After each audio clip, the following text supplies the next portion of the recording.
For what feels like forever, we've pitted science against spirituality, right? Like there are these two armies on a battlefield. But what if that's just wrong? What if there's a way to bring them together? A philosophy that sees divinity, not in some being up in the clouds, but in the actual nitty-gritty patterns and laws that science works so hard to uncover. That's what we're going to dig into today. So here's the big question, the one that really gets to the heart of it all. Does science actually kill the mystery? I mean, when you learn the physics behind a sunset, does it lose its magic? Or does it do the opposite? Does it make the mystery even deeper, even more mind-blowing? Well, this philosophy, the Arreqqana, has a really cool take on it. Okay, so let's get the obvious stuff out of the way first. Science, real, hardcore science, has never found any proof of gods who step in and meddle with things, right? Gravity's gravity. It doesn't play favorites. And biology, well, it doesn't really care if you've been good or bad. And that's pretty much the standard scientific view. Part one. But, and this is a really big but, here's part two. Science is a tool. It's an amazing tool, but it's for measuring what we can observe. It can't prove a negative. It can't prove something doesn't exist just because its rulers can't measure it. So when it comes to the ultimate question of, is there a God, science basically just shrugs and says, I don't have the right equipment for that question. And this is where the Arreqqana philosophy flips the whole script. The idea isn't that science gets rid of divinity. No way. The idea is that science reveals the blueprint. It shows us the fundamental architecture, the absolute ground rules of reality that even divinity would have to play by. All right, so what does a scientific divinity even look like? Sounds kind of weird, right? Well, the Arreqqana break it down into three huge ideas. And the cool thing is, they're all super spiritual, but they don't contradict a single thing we know from science. Okay, first up, divinity is structure. Just the unshakable architecture of cause and effect. It's not some person you can bargain with to change the outcome of a coin flip. It is the reason the coin has to land on one side or the other. It's the fundamental rule book that keeps the entire universe from falling into chaos. And this is where the sense of wonder comes from. It's not about worshiping a cosmic king, but about standing in absolute awe of the laws themselves, the elegance of it all. It's like the universe has these incredibly powerful rules, but there's no ruler you can sweet-talk into bending them for you. The second big idea is pattern. You might have heard scientists talk about this as emergence. And it's just, wow. It's the idea that all the insane complexity we see, I'm talking life, consciousness, you, me, entire galaxies, all of it sprouts from just a few incredibly simple repeating rules. This is that feeling, the one a biologist gets looking at a cell or an astronomer looking at a nebula. They're not praying. They're just floored by the universe's ability to build itself, to create all this magnificent stuff from scratch, just by following its own simple rules. And finally, the third pillar, constraint. This is about finding divinity in the hard limits, the things you just can't cheat. The speed of light, the fact that you can't unscramble an egg. These aren't just suggestions. They're the absolute, unbreakable walls of our reality. No matter how powerful you are, you can't get past them. I mean, think about that for a second. In this way of looking at things, ultimate power isn't about being able to break the laws of physics. The ultimate power is the fact that physics can't be broken.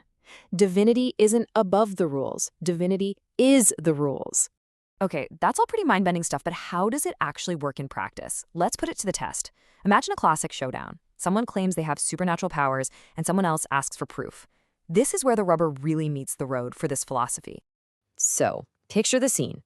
You've got a super charismatic speaker on stage, and they're saying something like, my method proves that your thoughts can literally change the world around you.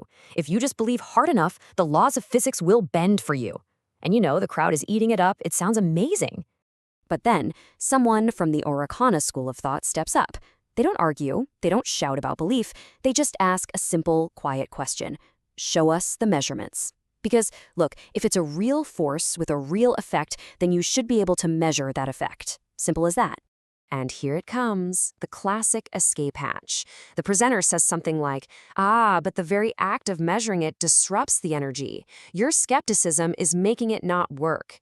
See what happened there? The claim is now impossible to test. It's a classic move.